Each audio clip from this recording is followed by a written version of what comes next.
Ya, hari ini tepatnya 26 hari bulan Mei 2022. And today, up to today, 26 May 2022. Kalau kita ingat kembali kepada kisah di mana Yesus mati dan dikuburkan dan bangkit pada hari yang ketiga, dan hari ini tepat hari yang ke-40. And if you remember the time when Jesus died and he rose again on the third day, today is the 40th day. Jadi ini hari yang luar biasa buat kita. Today is the supernatural day for all of us. Oke, jadi sebelum kita meneruskan, mari kita berdoa dulu. So before we move on, let us pray. Haleluya, Bapa kami di surga, Tuhan Yesus, terima kasih Tuhan buat kasih setiamu yang tidak pernah habisnya di dalam kehidupan kami. Kami berdoa menyerahkan chapel ini ke dalam tangan-Mu. Biarlah Tuhan Kau memberkati setiap kami Tuhan, baik yang pemberitaan firman-Mu maupun yang mendengarkan firman, sama-sama diberkati. Terima kasih Bapa, di dalam nama Tuhan Yesus Kristus Tuhan kami sudah berdoa. Amin. Amin. Haleluya. Mari kita terus bersama dengan saya di dalam Keluaran bab yang ke-14. So mulai let us dari Keluaran bab 14 mulai dari ayat pertama sampai ayat yang ke-14. So let's go to our text for today, which is found in Exodus chapter 14, verses 1 to 14. Ya, tapi memandangkan firman ini agak panjang, jadi saya hanya baca 3 ayat yang terakhir. But because of the length of this scripture, we will only look at the last 3 verses of of our text today.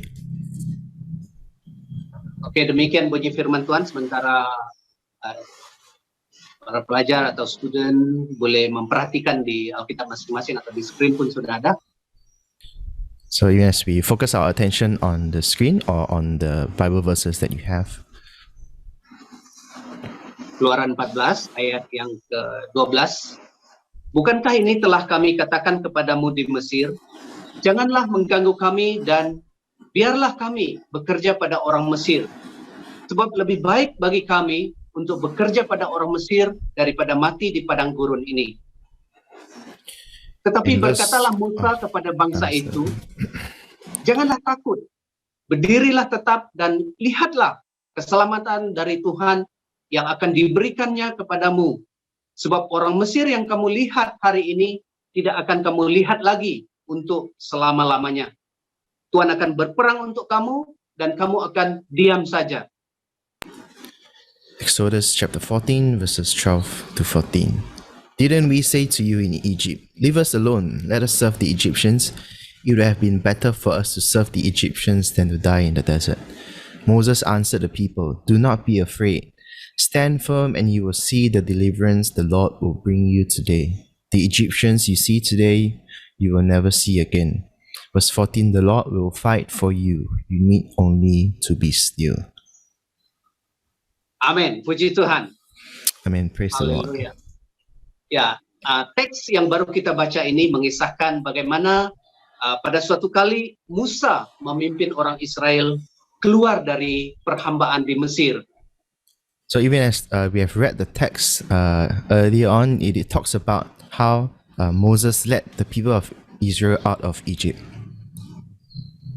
Peristiwa ini terjadi setelah tulah yang ke-10 terjadi, yaitu kematian anak sulung.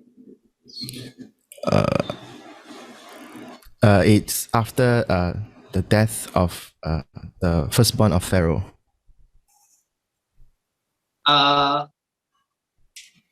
Ketika Firaun melihat hal itu terjadi, selepas itu dia mengizinkan orang Israel keluar dari Mesir. So after the death, after Pharaoh has witnessed the death of his firstborn, he allowed the people of Israel to leave Egypt. Tapi setelah orang Israel keluar, Firaun dengan orang Mesir menyadari bahwa tindakan mereka itu sangat merugikan orang-orang Mesir.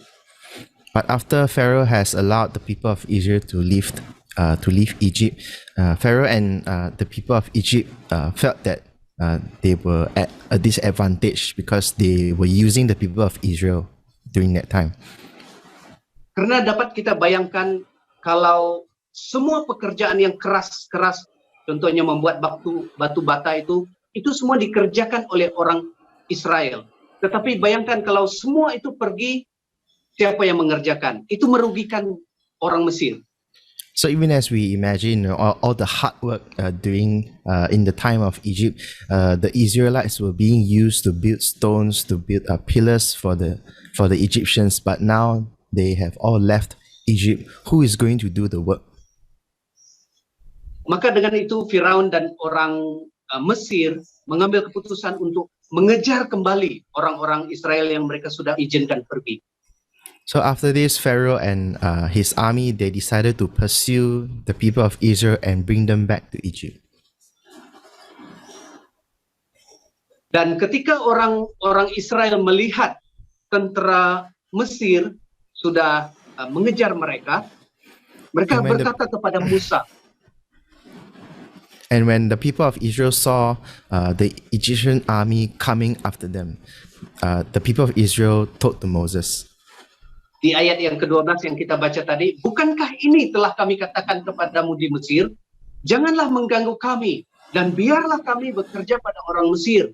Sebab lebih baik bagi kami untuk bekerja pada orang Mesir daripada mati di padang gurun ini. And in verse 12 it says, "Didn't we say to you in Egypt, leave us alone, let us serve the Egyptians? It would have been better for us to serve the Egyptians than to die in the desert." Tapi berkatalah Musa kepada bangsa itu, janganlah takut. Berdirilah tetap dan lihatlah keselamatan dari Tuhan yang akan diberikannya kepadamu. Sebab orang Mesir yang kamu lihat hari ini tidak akan kamu lihat lagi selama-lamanya. Tuhan akan berperang untuk kamu dan kamu akan diam saja. And Moses' reply can be found in verse 13 and verse 14, saying, "Do not be afraid. Stand firm and you will see the deliverance the Lord will bring you today. The Egyptians you see today, you will never see again. The Lord will fight for you. You need only to be still." Jadi hari ini saya akan memberikan tema untuk khotbah, yaitu kemenangan sudah di tangan kita. And I will give you the theme for the message today, which is victory is in our hands. Nah, frasa kemenangan sudah di tangan, sesungguhnya ini masih sebatas prediksi. So this statement, the victory is in our hands, most of the time is just a prediction for all of us. Ini belum lagi kemenangan yang sesungguhnya. And it is not a victory that we have already claimed. Nah, kalau saudara ditempatkan di dalam situasi seperti ini, di mana kemenangan sudah di tangan. So imagine if all of us, we are in this situation where the victory is already in our hands. Apa yang saudara rasa? Atau apakah respon saudara ketika saudara tahu bahwa kemenangan itu sudah di tangan saudara? How would we feel and what would be our response knowing that the victory is already in our hands? Ada dua kemungkinan respon kita. Yang pertama itu kita akan merasa rileks, tenang, dan santai saja.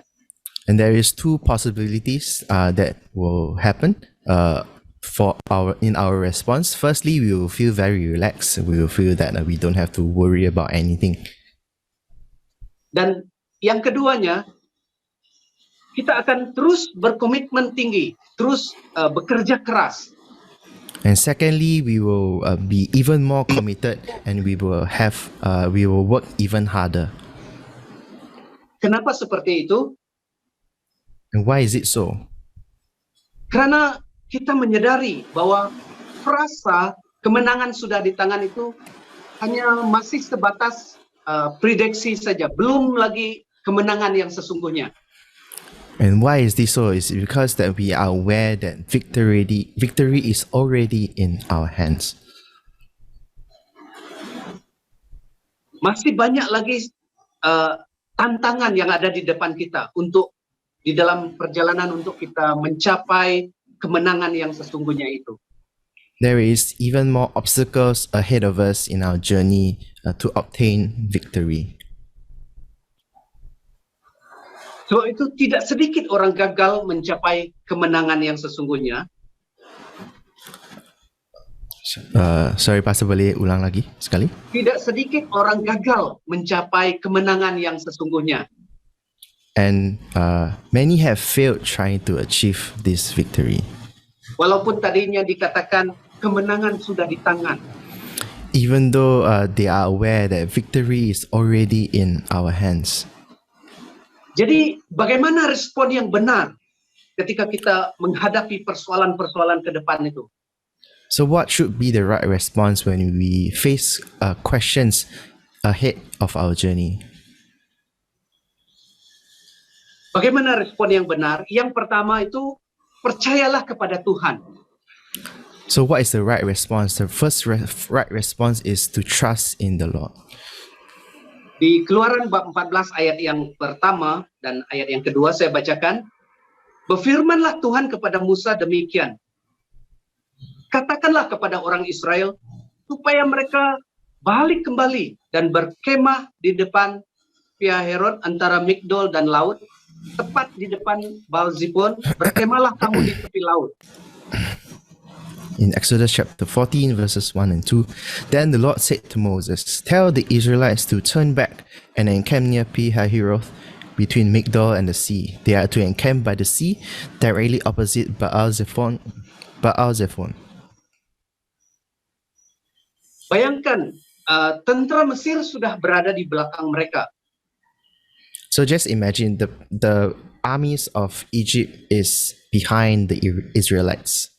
Sementara di depan mereka adalah Laut Merah.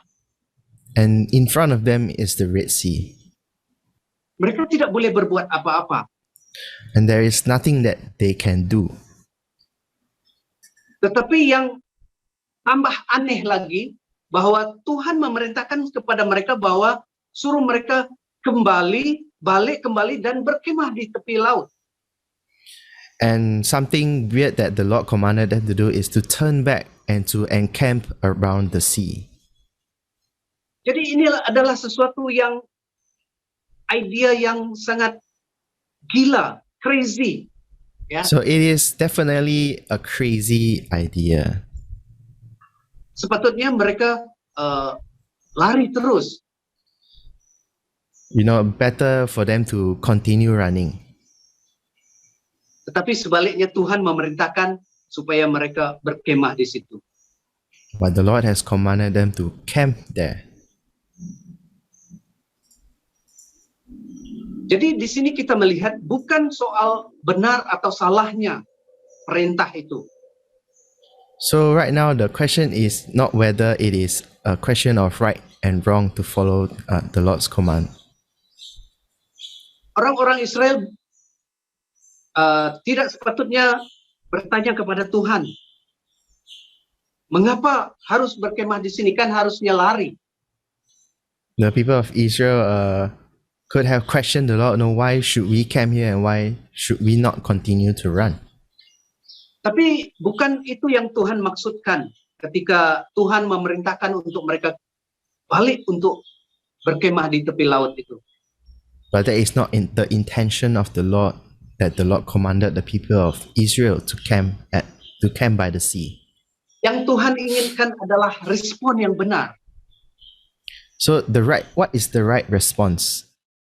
Yaitu mereka tahu firman Tuhan. Pastor boleh ulang lagi. Tadi potong-potong sikit. Ya, respon yang benar itu mereka taat ke Tuhan. So the right response is that they stay faithful to the Lord. Percaya pada Tuhan. To trust in the Lord. Sekalipun idea Tuhan itu seolah-olah nampak macam sangat crazy, sangat gila. Even though the idea that has been given by the Lord looks crazy and sounds crazy. Oleh itu ketika kita di dalam kehidupan kita juga, ketika kita di dalam pelayanan, jangan kita cepat-cepat, jangan terlalu cepat kita menghakimi sesuatu hal yang terjadi. So for us, even in our ministries, in our lives, when something is happening or when we're going through circumstances, let us not conclude it so easily. Sebab apa yang Tuhan inginkan, Tuhan mau kita menaruhkan kepercayaan kita sepenuhnya kepada Dia. So because what the Lord is trying to do when we are going through all these things is He wants us to continue to trust in Him. Tuhan mau kita percaya sepenuhnya kepada Dia. The Lord wants us to put our entire trust onto Him. Ada satu kisah di dalam Yohanes bab 11 ayat yang pertama sampai ayat yang ketiga. Saya bacakan sementara jemaat Tuhan boleh memperhatikan di Alkitab masing-masing. Demikian bunyi firman Tuhan. Ada seorang yang sedang sakit, namanya Lazarus. Ia tinggal di Betania, kampung Maria dan adiknya Marta. Maria ialah perempuan yang pernah meminyaki kaki Tuhan dengan minyak mur dan menyekanya dengan rambutnya. Dan Lazarus yang sakit itu adalah saudaranya. Kedua perempuan itu mengirim kabar kepada Yesus. Tuhan, dia yang kau kasihi sakit. Ayat 6. Namun setelah didengarnya sakit, ia tinggal 2 tempat di mana ia berada. John chapter 11 verses 1 to 3 and verse 6. Now a man named Lazarus was sick. He was from Bethany, the village of Mary and her sister Martha. This Mary, whose brother Lazarus now lay sick, was the same one who poured perfume on the Lord and wiped his feet with her hair. So the sisters sent word to Jesus, Lord, the one you love is sick. Verse 6. So when he heard that Lazarus was sick, he stayed where he was 2 more days.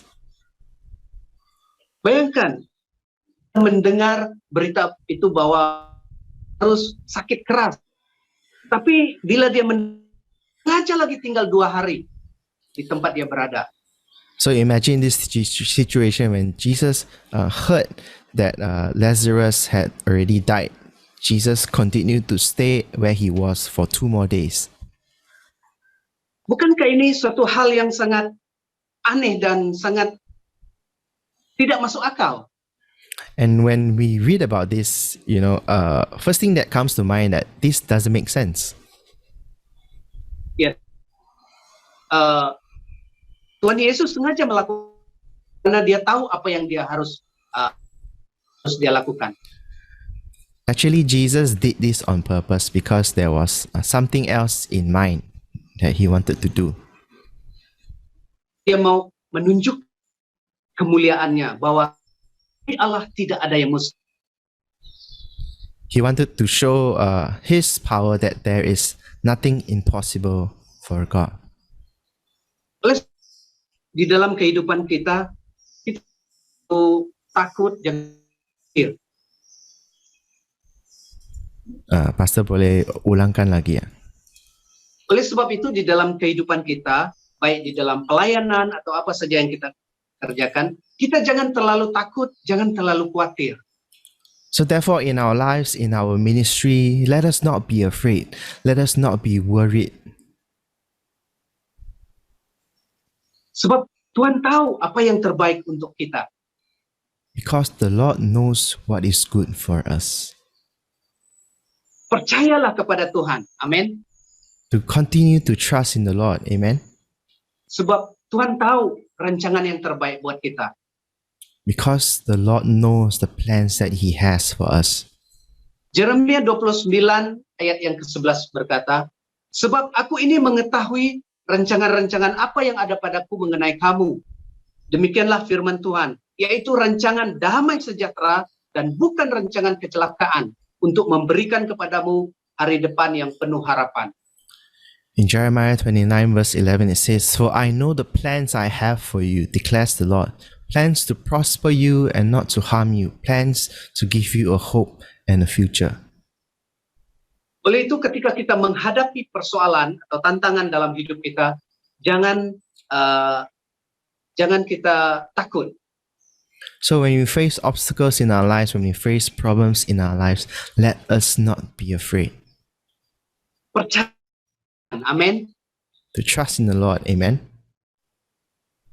Supaya kita dari tangan yang dikatakan sungguh-sungguh kita nikmat hidup kita. So that we can say, yes, the victory is already in our hands. Jadi sama tadi, bagaimana respon ketika kita menghadapi itu, percayalah kepada Tuhan. So the response for us is we need to put our trust in the Lord. Yang kedua, bagaimana ketika kita menghadapi persoalan, milikilah mentalitas pemenang. So the second response that we can have when we are facing troubles is to have a victorious mentality. Bab 14 ayat yang ke-10, saya bacakan sementara kan di Alkitab masing-masing. Demikian bunyi firman Tuhan. Ketika menoleh, maka tampaklah orang bergerak menyusul mereka.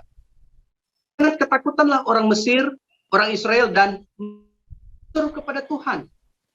Dan mereka berkata kepada, apakah karena tidak ada kuburan di Mesir, maka engkau membawa kami untuk mati di padang gurun ini? Apakah yang kau perbuat ini terhadap kami dengan membawa kami keluar dari Mesir? In verses 10 and 11 of chapter 14 of Exodus, as Pharaoh approached, the Israelites looked up and there were the Egyptians marching after them. They were terrified and cried out to the Lord. They said to Moses, was it because there were no graves in Egypt that you brought us to the desert to die? What have you done to us by bringing us out of Egypt? Nah, kita tahu bahwa orang Mesir, orang Israel, mereka diperhambakan di Mesir selama lebih kurang 430 tahun. And even as we know that the people of Israel had been enslaved by the Egyptians for 430 years. Jadi mereka sudah terbiasa ditindas, ditekan oleh orang-orang Mesir. And so the Israelites have been used to being tortured, being bullied by the people of Egypt. Jadi mereka adalah orang-orang yang takut. Mereka sebab status mereka di Mesir, mereka adalah hamba. So they have been made to fear the people of Egypt, and they acknowledge themselves as slaves. Mereka tidak percaya kepada Tuhan. And they did not trust in the Lord. Sebab itu ketika mereka melihat tentara Mesir sudah di belakang mereka, mereka sangat ketakutan. Lalu mereka marah kepada Musa. And when they saw when the armies of Egypt were behind them, they became angry with Moses. Inilah kita melihat di sini mentalitas seorang hamba. And here we can see the mentality of a slave. Mereka ketika menghadapi masalah, mereka bukan mencari jalan keluar, bukan mencari solusi, tetapi mereka menyalahkan siapa yang harus disalahkan. Ini salah siapa? Seperti itu. And the mentality of a slave is that when they are going through a problem, they will not find a way out, they will not find a solution, but they will find someone to blame. Apalagi untuk mengandalkan Tuhan. Mereka tidak akan mengandalkan Tuhan. What more, they will not blame God. Tapi bagaimana untuk kita dapat mencapai kemenangan yang sesungguhnya itu, yaitu dengan memiliki mentalitas seorang pemenang. But how are we to achieve having a victorious life? And that is to have a victorious mentality. Bagaimanakah mentalitas seorang pemenang itu? So what does the mentality of a victorious person look like? Kita belajar daripada kehidupan si Yusuf. And we can learn it from the life of Joseph. Dari Kejadian bab 37 sampai Kejadian 50, di situ diceritakan tentang kisah hidup Yusuf. And we can see it from Genesis chapter 37 onwards. We can see the life of Joseph. Yusuf dijual kepada orang Midian oleh abang-abang dia. Joseph was sold to the Midianites by his brothers. Setelah itu Yusuf dijual lagi kepada Potifar, pegawai istana Firaun. And after that, Joseph was sold to Potiphar, which is the wife of Pharaoh.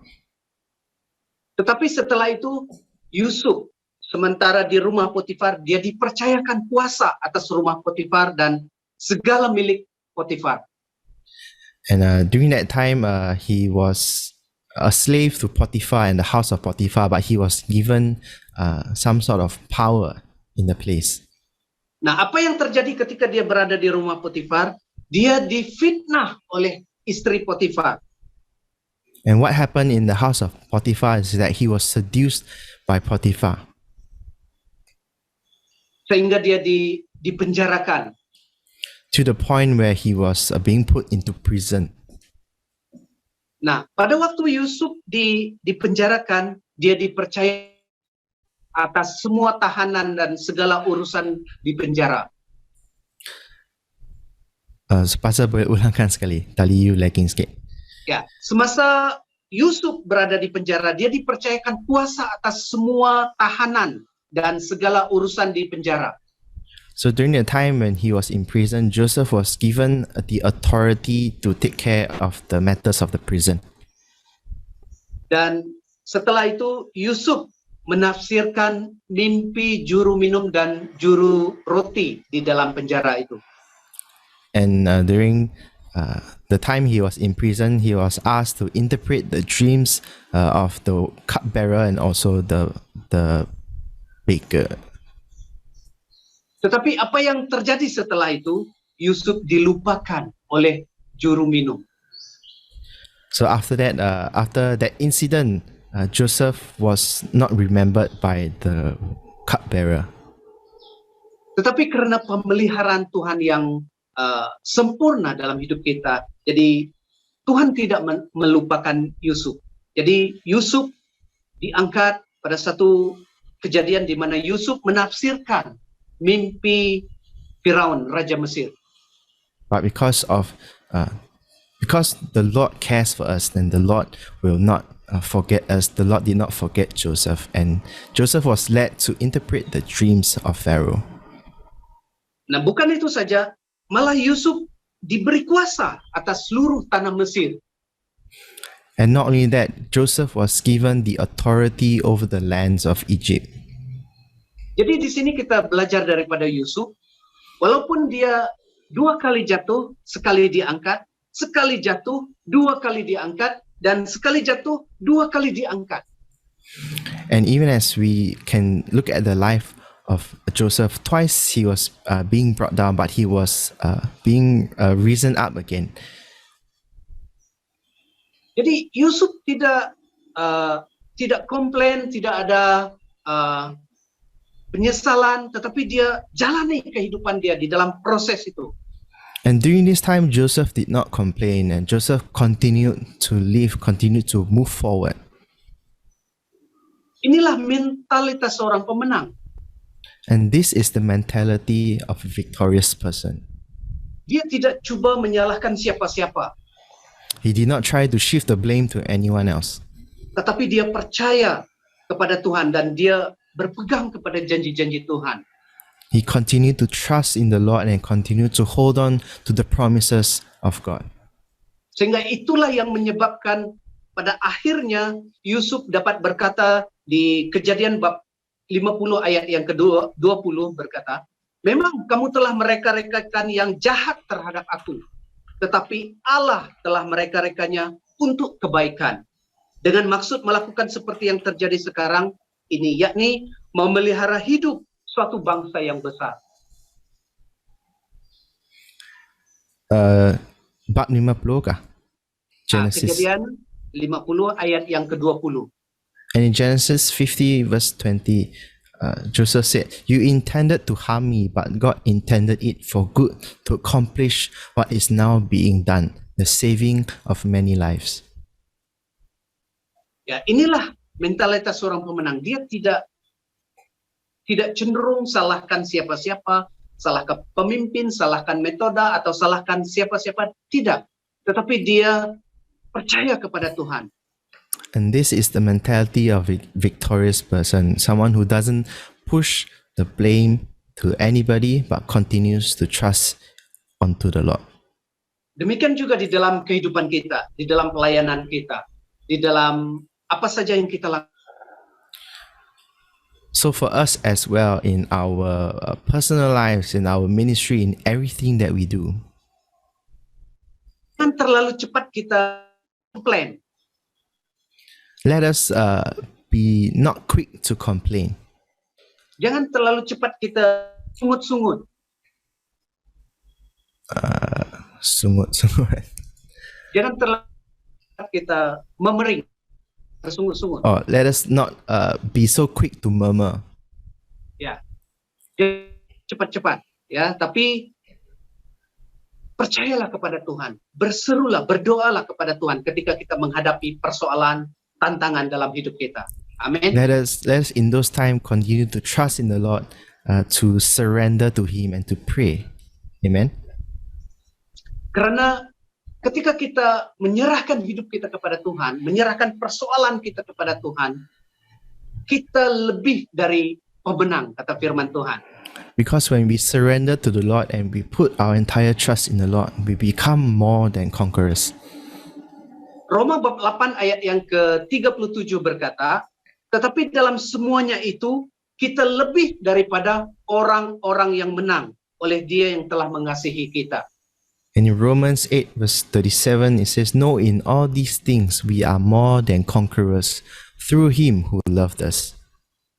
Oleh sebab itu, untuk kita mencapai kemenangan yang sesungguhnya itu, poin yang kedua, milikilah mentalitas seorang pemenang. Amin. And therefore, for us to achieve that victory which is coming for us, we need to have a victorious mentality. Nah, Amen. seorang pemenang bukanlah seorang yang tidak pernah gagal, tetapi seorang pemenang adalah seorang yang tidak pernah berhenti mencoba. Now, a person who is victorious is not one that has a little failures, but a victorious person is one person that keeps on trying. Oleh sebab itu, ketika kita menghadapi tantangan, persoalan dalam kehidupan kita, dalam pelayanan kita, baik di dalam persekolahan, contohnya student di BCM, jangan cepat menyerah, tetapi milikilah mentalitas seorang pemenang, yaitu kita coba lagi, dan coba. So for us in our lives, when we face difficulties, when we face problems, even for us as BCM students, when we face these problems, let us not be quick to surrender, but to continue trying and trying and trying. Amin. Amen. Saya sangat yakin percaya ketika kita memiliki mentalitas pemenang ini, saya yakin percaya kita bisa mencapai kemenangan yang sesungguhnya itu, yang dikatakan kemenangan sudah di tangan tadi. Amin. I believe that even as we have a victorious mentality, I believe that we can become victorious, we can become conquerors in Christ. Amin. Haleluya. Amen. Hallelujah. Jadi seterusnya, bagaimana respon yang benar ketika kita menghadapi persoalan? Yang pertama tadi, kita percayalah kepada Tuhan. Dan yang kedua, kita milikilah mentalitas seorang pemenang. Dan yang ketiga, bagaimana respon yang benar ketika kita menghadapi persoalan? Pandanglah kepada Tuhan. So what are the responses that we should have when we face problems and difficulties in our life? First is to trust in the Lord. Secondly is to have a victorious mentality. And thirdly is to look unto the Lord. Jadi poin yang ketiga, pandanglah kepada Tuhan. So the third point is to look unto the Lord. Di ayat yang ke-13, Keluaran bab 14 ayat yang ke-13.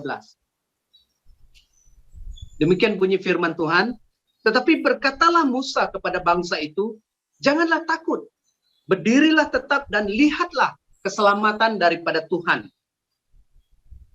yang akan diberikannya hari ini kepadamu, sebab orang Mesir yang kamu lihat hari ini tidak akan kamu lihat lagi untuk selama-lamanya. Tuhan akan berperang untuk kamu dan kamu akan diam saja.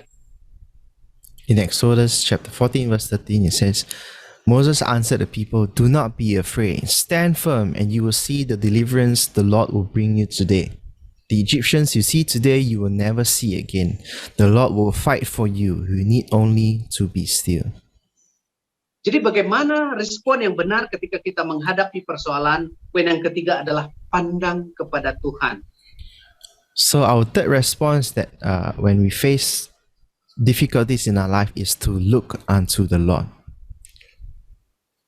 Tetapi malangnya ketika kita di dalam reality ini, malangnya ketika kita menghadapi persoalan, seringkali kita lupa kepada Tuhan.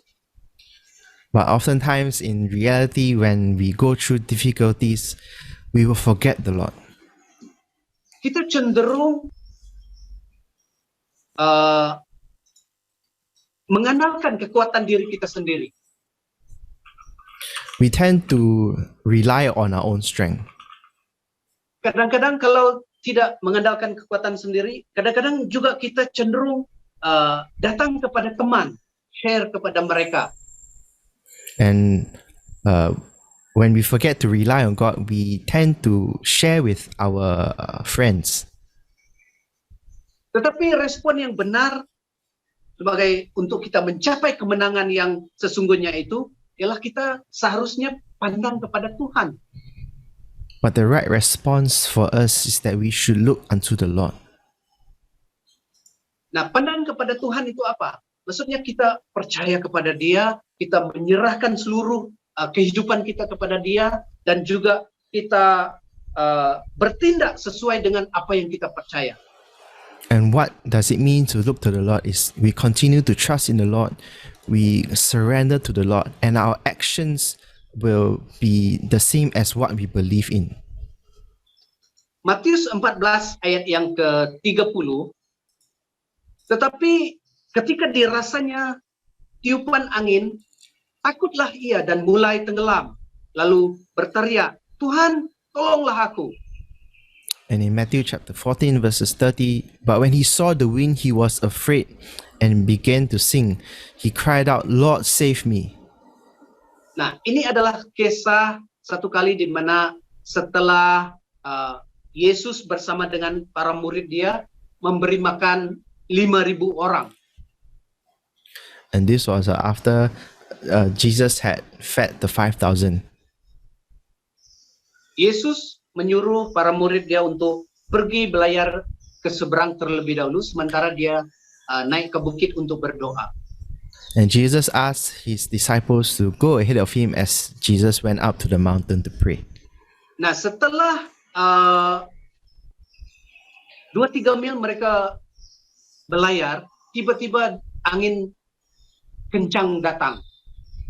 And as the disciples were sailing across, suddenly there was a powerful wind that came.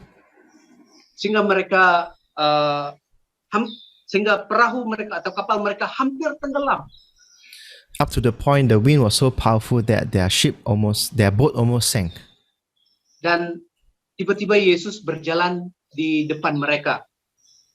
And suddenly Jesus was walking in front of them. Dan mereka ketakutan.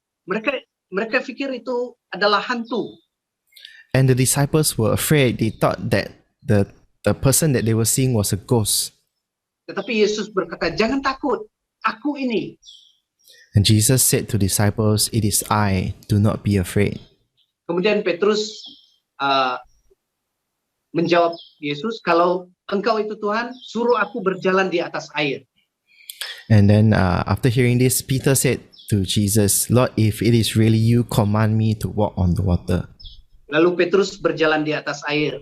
Tetapi ketika dilihatnya angin kencang bertiup, dia mulai tenggelam. And after Jesus has commanded, Peter started walking on the water. But even as Peter began to see the strong winds, he began to be afraid. He left his eyes off of Jesus and he began to sink. Nah, kenapa hal ini terjadi? Karena dia sudah tidak memandang kepada Yesus lagi. Dia tidak fokus kepada Yesus lagi, tapi dia fokus kepada tantangan, masalah yang dia hadapi. And why did Peter began to sing is because he took his eyes off Jesus and he focused on the things that were happening around him.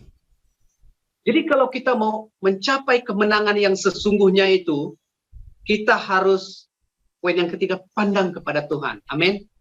So if we are to achieve victory, we are to look upon the Lord. Amen. Ya, saya tidak tahu apa yang dihadapi oleh para student pada saat ini. Mungkin engkau struggle di tempat pelayanan, atau engkau sedang struggle di sekolahmu sehingga engkau rasa macam mau menyerah. Now, I do not know the things that you are going through, whether in your ministry or maybe in your studies, and maybe you want to surrender, you want to give up. Tapi percayalah kepada Tuhan, datanglah kepada Dia, serahkan seluruh hidupmu dan biarkan Tuhan yang bertindak membawa engkau, mengangkat engkau lebih tinggi. But let me encourage you to continue to trust in the Lord, to surrender fully to Him and allow the Lord to lead you to your victory. Jadi ada 3 hal yang kita pelajari tadi, bagaimana kita mencapai kemenangan yang sesungguhnya itu, yaitu yang pertama dengan memberikan respon yang benar. Yaitu yang pertama, percayalah kepada Tuhan. Dan yang kedua, milikilah mentalitas seorang pemenang. Dan yang ketiga, pandanglah kepada Tuhan. Amin. And even as we have learned 3 things today for us to achieve victory, to have a victorious life. Firstly is to trust in the Lord. Secondly is to have a victorious mentality. And lastly is to look unto the Lord. Amen. Saya percaya kita semua akan diberkati dan kita semua akan mencapai kemenangan yang sesungguhnya itu. Yang tadi dikatakan kemenangan sudah di tangan. Itu hanya sebatas frasa saja, belum lagi kemenangan yang sesungguhnya. And I believe that we are blessed. I believe that all of us have been encouraged, that we will look forward to having victory. You know, to have this phrase that victory is in our hands, not only a statement but something true that is happening in our lives today. Jadi puji Tuhan, sampai di situ firman Tuhan. Mari kita berdoa. Praise the Lord. That's the end of my sharing. So let us pray. Haleluya, Bapa kami di surga, Tuhan Yesus, terima kasih Tuhan buat kebenaran firman-Mu yang sudah kami dengarkan. Meteraikan itu di dalam kehidupan kami, pribadi lepas pribadi, dan doa Tuhan, berikan kekuatan kepada kami untuk menjadi pelaku firman-Mu, agar kami beroleh kemenangan bersama-sama dengan Tuhan. So kami percaya, bersama dengan Yesus, kami dapat melakukan hal-hal yang besar, hal-hal yang heran ajaib, bersama dengan Engkau Tuhan. Terima kasih Bapak, kami bersyukur di dalam nama Tuhan Yesus Kristus Tuhan kami sudah berdoa. Amin. Amin. Amin. Amen. Amen.